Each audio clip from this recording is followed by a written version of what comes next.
بسم اللہ الرحمن الرحیم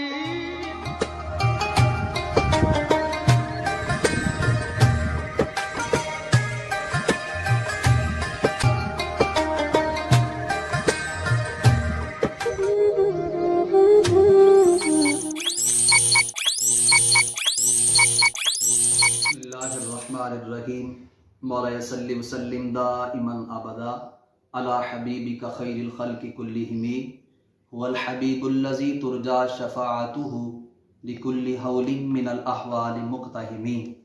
ناظرین، میں ہوں آپ کا میزبان حافظ محمد عمران آسوی۔ آپ دیکھ رہے ہیں جاگو شیران اسلام رمضان ٹرانسمیشن۔ شیران اسلام پاکستان نے ماہ رمضان مبارک کی بابرکت اور پرنور ساعتوں میں جو مختلف پروگرامز کا اہتمام کیا ہے، آج اس کا 23واں پروگرام ہے۔ ہماری گفتگو کا عنوان ہے فکر آخرت۔ آج ہمارے مہمان ہیں نہایت ہی قابل احترام نقش لسانی اسلامک یونیورسٹی کے صدر مدرس استاذ العلماء عالم نبیل علامہ مفتی محمد سعید احمد قادری صاحب گفتگو فرمانے کے لیے۔ تو میں آغاز کرتا ہوں اپنی گفتگو کا۔ سب سے پہلے میں جناب سے گزارش کرتا ہوں کہ آخرت کیا ہے اور اس کے کیا کیا مراحل ہیں، اس حوالے سے تھوڑا سا ہمارے ناظرین کو ذرا بتائیں۔ بسم اللہ الرحمن الرحیم۔ شکریہ محمد عمران آسوی صاحب۔ آخرت جو ہے یہ اسلام کے بنیادی عقائد میں سے ایک اہم عقیدہ ہے، کیونکہ اسلام کے جو بنیادی عقائد ہیں ان میں سے ایک عقیدہ آخرت بھی ہے۔ آخرت عربی زبان کا لفظ ہے اور اس کا معنی ہوتا ہے بعد میں آنے والی چیز۔ اس سے مراد ایک دن ایسا ہے کہ جب اللہ تعالیٰ تمام مخلوقات کو دوبارہ زندہ کرے گا، نیکوں کو ان کے اعمال کی جزا اور بروں کو ان کے اعمال کی سزا عطا فرمائے گا۔ اور وہ دن جو ہے اس کو یوم آخرت کہا جاتا ہے۔ اس کے اور بھی بہت سے نام ہیں، اس کو یوم قیامت کہتے ہیں، یوم حساب کہتے ہیں، یوم حشر، یوم نشر، ٹھیک ہے جی، یوم میعاد، یوم وعد وغیرہ۔ یہ قرآن کریم میں بہت سے اس دن کے نام جو ہے نا وہ عطا کیے گئے ہیں اور اس دن کو متعین کیا گیا ہے۔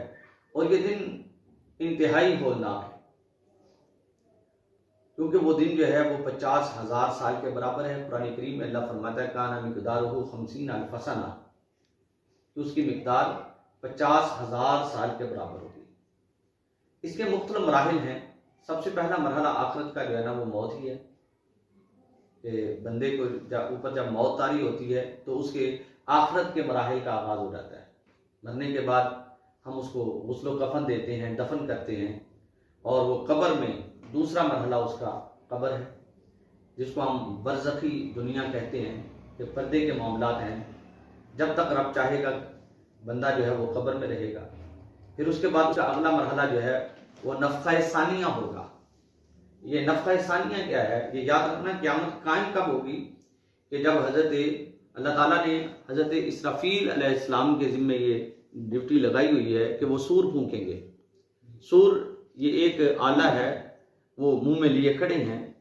جب اللہ کی طرف سے حکم آئے گا وہ اس میں پھونک ماریں گے، اور جو اس آواز کو سنتا جائے گا وہ وہیں مرتا جائے گا، حتیٰ کہ ہر چیز کل من علیہا فان ویبقی وجہ ربک ذو الجلال والاکرام، ہر چیز فنا ہو جائے گی۔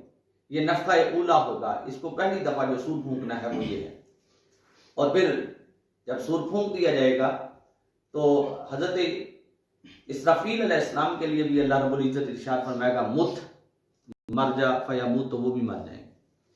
اور پھر 40 سال تک یہ کائنات میں کچھ نہیں ہوگا۔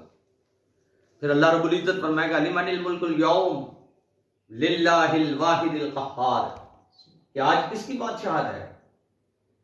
فرمایا وہ ایک اللہ ہے جو واحد و قہار ہے، اسی کی بادشاہت ہے۔ پھر اللہ رب العزت 40 سال بعد دوبارہ جو ہے نا وہ سور تخلیق فرمائیں گے اور حضرت اسرافیل علیہ السلام کو زندہ فرمائیں گے اور حکم دیں گے کہ اب وہ سور پھونکیں۔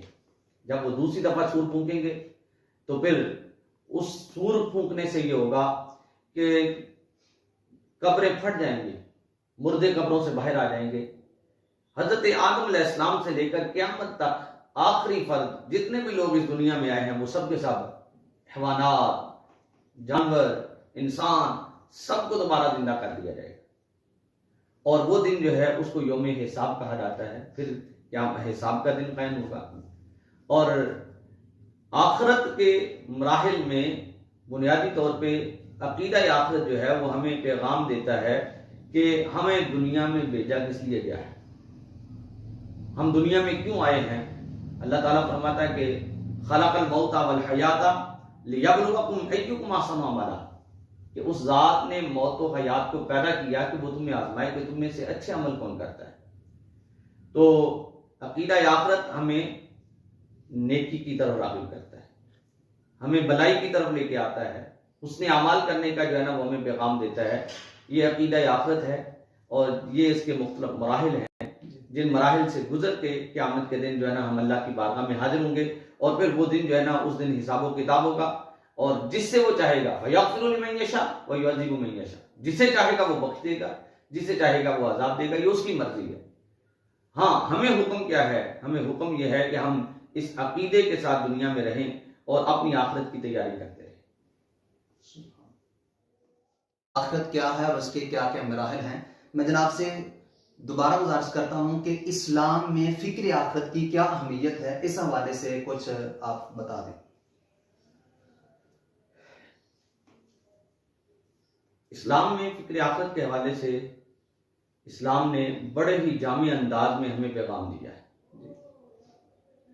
کہ قرآن کریم کے اندر جتنے بھی اسلام کی عبادات کا ہمیں حکم دیا گیا ہے ان کے ساتھ ساتھ ہمیں آخرت کی تیاری کا پیغام دیا گیا ہے. اسلامی عقائد کا ہمیں پیغام دیا گیا ہے، عقائد اسلامیہ، اور ساتھ فکر آخرت کا پیغام ہے. قرآن کریم میں بے شمار مقامات پہ آخرت کا ذکر ہے، بلکہ یوں کہہ لیں کہ قرآن کریم میں اگر نماز کا حکم ہے تو اس کے ساتھ آخرت کی تیاری کا حکم ہے، اور اگر ہمیں جو ہے نا وہ روزے کا حکم ہے تو ساتھ جو ہے نا وہ آخرت ہے. حج، زکوٰۃ، دیگر عبادات کا حکم ہے تو اس کے ساتھ ساتھ ہمیں اپنی آخرت کے بارے میں پیغام دیا گیا ہے. اور یہی وجہ ہے کہ قرآن کریم میں اللہ رب العزت نے مومنین کی جو صفات بیان فرمائی ان میں سے ایک صفت کیا ہے؟ وَبِالْآخِرَةِ هُمْ يُوقِنُونَ، کہ وہ آخرت پہ یقین رکھتے ہیں کہ وہ دن آئے گا، ہم سب نے اللہ کے حضور حاضر ہونا ہے. اور آپ اس بات کا اندازہ اس سے لگا سکتے ہیں کہ قرآن کریم کے اندر بے شمار صورتیں ایسی ہیں جن کا نام ہی آخرت کے نام پہ ہے. قرآن پاک کی کوئی صورت ایسی نہیں ہے جس کا نام دنیا کے نام پہ ہو. لیکن قرآن پاک میں دیکھیں کہ ایک صورت ہے جس کا نام سورہ قیامہ ہے، قیامت ہے ہی آخرت کے لیے. ایک صورت ہے جس کا نام سورہ حشر ہے. قرآن کریم میں سورہ زلزال ہے، سورہ قاریہ ہے، سورہ انفطار ہے، سورہ تکویر ہے. بے شمار صورتیں جن کا جو نام ہے نا وہ قرآن کریم میں آخرت کے نام کے ساتھ بیان کیا گیا ہے. یعنی قرآن پاک میں جو سب سے زیادہ مضمون بیان ہوا ہے نا وہ فکر آخرت ہی ہے، اور حکم دیا گیا ہے کہ اپنی آخرت کے لیے کام کرو. اور قرآن کریم میں انسان کی پیدائش کا ذکر کیا اور فرمایا تمہیں کیوں پیدا کیا گیا ہے؟ اس لیے کہ لیبلوکم ایکم احسن عملا، اچھا عمل کون کرتا ہے، اور اچھے عمل کا صلہ کہاں ملنا ہے؟ فرمایا کہ وہ آخرت میں ملنا ہے. آخرت جو ہے وہ دار الجزا ہے. یہ دنیا دار العمل ہے، آخرت دار الجزا ہے. اور قرآن کریم میں دیکھیے کتنے واضح انداز میں ہمیں عقیدہ آخرت کے بارے میں آگاہ کیا گیا ہے، اور فرمایا کہ لوگوں کو دن جو ہے قیامت کا دن جو ہے وہ بڑا ہولناک ہے. قرآن کریم میں اللہ فرماتا ہے اذا السماء انفطرت، کہ اس دن آسمان پھٹ جائے گا. وَإِذَا الْكَوَاكِبُ انتَثَرَتْ، ستارے بکھر جائیں گے. وَإِذَا الْبِحَارُ فُجِّرَتْ، دریا خشک ہو جائیں گے. وَإِذَا الْقُبُورُ بُعْثِرَتْ، قبروں سے مردوں کو نکال لیا جائے گا. فرمایا کہ لوگوں القاریہ ملقاریہ وما ادراک ملقاریہ، کھڑکھڑا دینے والی. یہ کھڑکھڑا دینے والی کیا ہے؟ کیا تمہیں معلوم ہے کہ یہ کھڑکھڑا دینے والی کیا ہے؟ یوم یکون الناس کالفراش المبثوث، کہ اس دن لوگ بکھرے ہوئے پتنگوں کی طرح ہوں گے. وتکون الجبال کالعہن المنفوش، پہاڑ دھنتی ہوئی روئی کی طرح ہو جائیں گے. اور فرمایا کہ لوگوں قیامت کے دن فاما من ثقلت موازینہ فهو فی عیشۃ راضیہ واما من خفت موازینہ فامہ ہاویہ، کہ جس کی نیکیوں کا پلڑا بھاری ہوگا اس کا وہ مزے کی زندگی میں، وہ خوشحال زندگی میں ہوگا، اور جس کی نیکیوں کا پلڑا ہلکا ہوا فرمایا اس کا ٹھکانہ ہاویہ ہے. وما ادراک ما ہیہ، کیا تمہیں معلوم ہے کہ وہ کیا ہے؟ نار حامیہ فرمایا کہ وہ بڑھتی ہوئی آگ ہے. ایک مقام پہ فرمایا اذا زلزلت الارض زلزالها، زمین پہ زلزلے آ جائیں گے. واخرجت الارض اثقالها، قیامت کے دن زمین اپنے سارے بوجھ نکال دے گی. یہ جو آج دنیا میں ہم گناہ کرتے ہیں وہ زمین میں دنس جاتا ہے. قیامت کے دن زمین اپنے بوجھ نکال دے گی. فرمایا لا تزر وازرۃ وزر اخرى، اس دن کوئی کسی کا بوجھ نہیں اٹھائے گا. ہر کسی کو اپنے گناہوں کا بوجھ اٹھانا ہے جو ہم دنیا میں کر رہے ہیں. قرآن کریم میں اللہ فرماتا ہے فَمَن يَعْمَلْ مِثْقَالَ ذَرَّةٍ خَيْرًا يَرَهُ وَمَن يَعْمَلْ مِثْقَالَ ذَرَّةٍ شَرًّا يَرَهُ.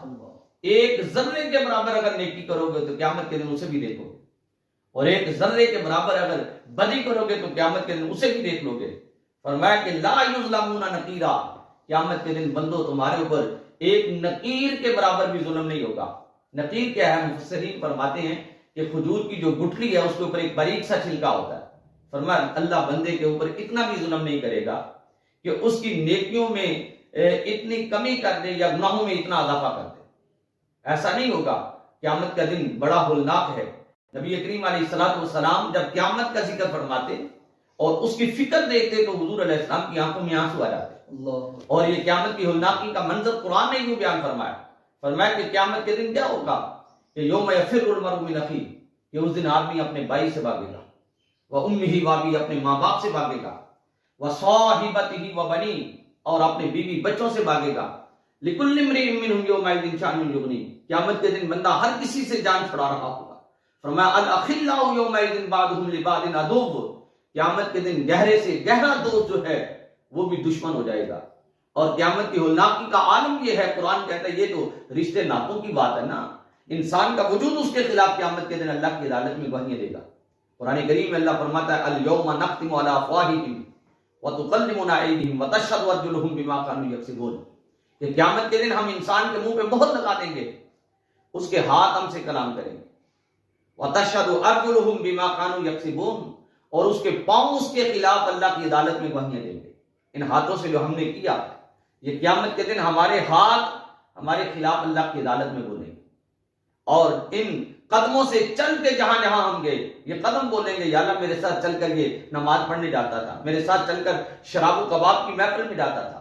ان ہاتھوں سے اگر ہم نے کسی کے ساتھ ظلم و ستم کیا تو یہ قیامت کے دن ہاتھ بولیں گے یا اللہ میرے ساتھ اس نے رشوت لی تھی، میرے ساتھ کسی کے مال پہ قبضہ کیا تھا، کسی کی جو ہے نا وہ عزت و آبرو پہ ڈاکہ ڈالا تھا. ان ہاتھوں سے جو کیا، ان قدموں سے جو کیا. پھر ایک مقام پہ اللہ رب العزت نے ارشاد فرمایا لوگو ان السمع والبصر والفؤاد کل اولئک کان عنہ مسئولا، کہ لوگوں یہ کان، یہ آنکھیں، یہ دل سب اللہ کی عدالت میں بولیں گے. یہ کان، ان کانوں سے جو ہم سنتے ہیں، یہ مت سمجھنا کہ آج ہم ان کانوں سے بے حیائی اور برائی کی باتیں سنیں، گانے سنیں، یا اللہ اور اس کے رسول صلی اللہ علیہ وسلم کی حدوں سے تجاوز کرنے والی کوئی گفتگو سن لیں. یہ یاد رکھنا یہ کان قیامت کے دن اللہ کی عدالت میں بولیں گے. یہ کان اللہ نے ہمیں دیے ہیں، تو ان کانوں کا یہ مقصد نہیں ہے کہ ہم اسے بے حیائی اور برائی کی باتیں سنتے رہیں یا ان کے ساتھ جو ہے نا وہ ہم گانے سنیں. یہ کان اس لیے اللہ نے ہمیں نہیں دیے. فرمایا یہ قیامت کے دن آنکھیں بولیں گی، کہ ان آنکھوں سے جو ہم نے دیکھا ہوگا یہ قیامت کے دن آنکھیں بول بول کے کہیں گی یا اللہ میرے ساتھ اس نے یہ مناظر دیکھے تھے. اگر اللہ والوں کی زیارت کی ہے، نیکوں کی ماں باپ کی زیارت کی ہے، آنکھیں بول کے کہیں گی یا اللہ میرے ساتھ یہ اپنے ماں باپ کی زیارت کرتا تھا، میرے ساتھ قرآن کو دیکھ کے پڑھتا تھا، میرے ساتھ جو ہے نا اس نے جو ہے نا وہ تیرے محبوب بندوں کی نیکوں کی زیارت کی ہے. اور اگر ان کانوں سے اگر بندے نے برے گفتگو کو سنا ہے کان بولیں گے، آنکھیں سے برے منظر دیکھے ہیں تو آنکھیں بولیں گی. اور فرمایا والفؤاد کل اولئک کان عنہ مسئولا، یہ دل بھی قیامت کے دن اللہ کی عدالت میں بولے گا. یارو آپ اندازہ کریں کہ یہ کتنا ہولناک وہ دن ہے کہ جس دن آسمان پھٹ جائے گا، زمین تانبے کی طرح دہتی ہوئی ہوگی.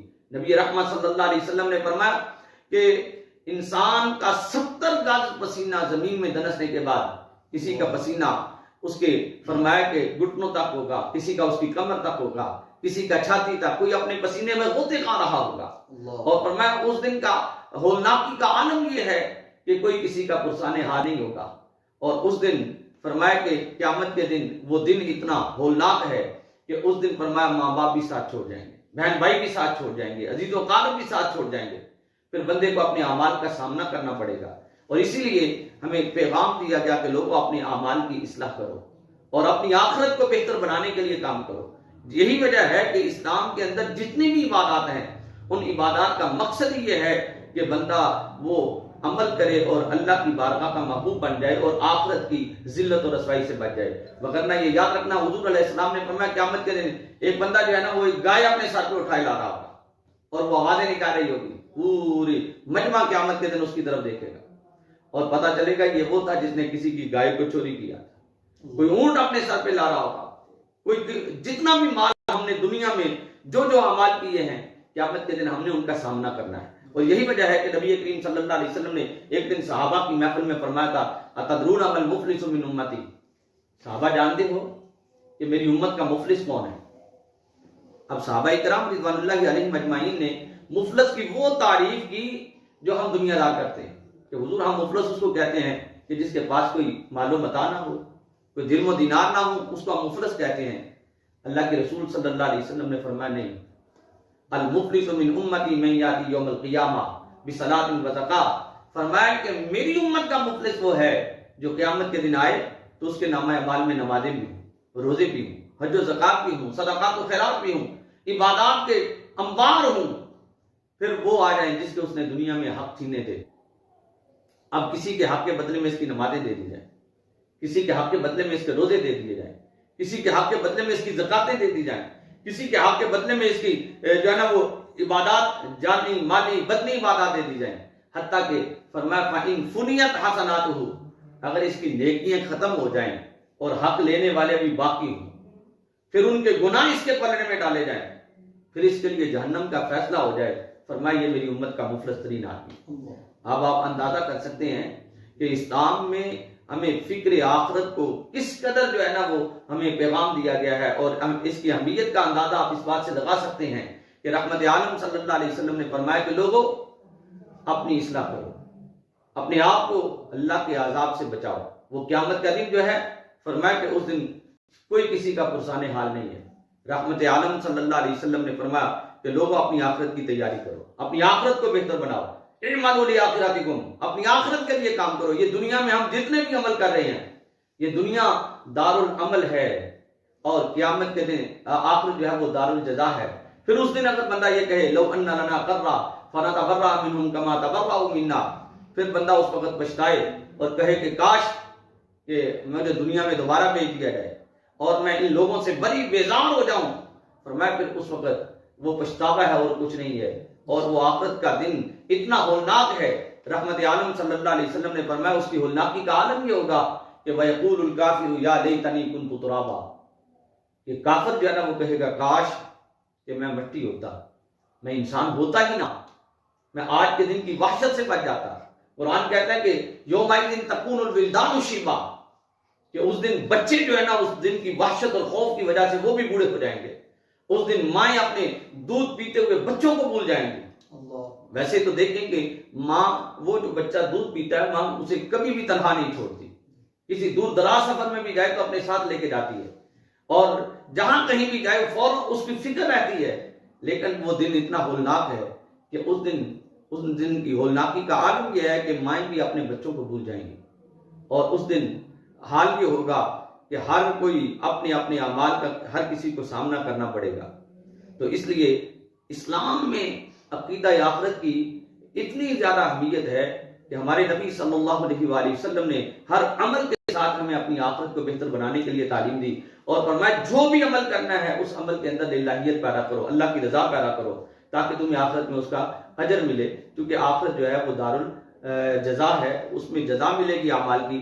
تو گویا کہ عقیدہ آخرت جو ہے وہ ہماری دنیاوی معاملات میں ہماری اصلاح کرتا ہے اور ہمیں جو ہے نا وہ ہر قسم کی برائیوں سے روک کر اللہ کی طرف رجوع کر کے اور اسی کی بارگاہ کی طرف جو ہے نا وہ جھکنے کی تعلیم اور پیغام عطا کرتا ہے. جی ناظرین، آج ہم نے سنا کہ آخرت کیا ہے، اس کے کیا کیا مراحل ہیں اور اسلام میں فکر آخرت کی کیا اہمیت ہے. میں امید کرتا ہوں کہ آپ ہماری اس گفتگو سے استفادہ کریں گے.